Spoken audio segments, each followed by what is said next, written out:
Ayan, dito nga't naglaro ako ng ML Rising BB Tournament. Kasama ko nga pala po dito ang aking kaibigan. Hanabi po siya, hindi ko nga po inaasahan na magaling pala mag ML tong si M. James.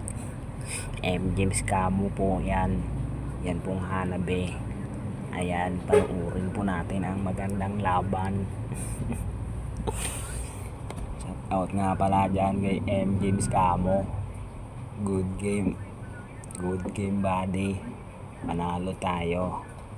Yan po, panoorin natin.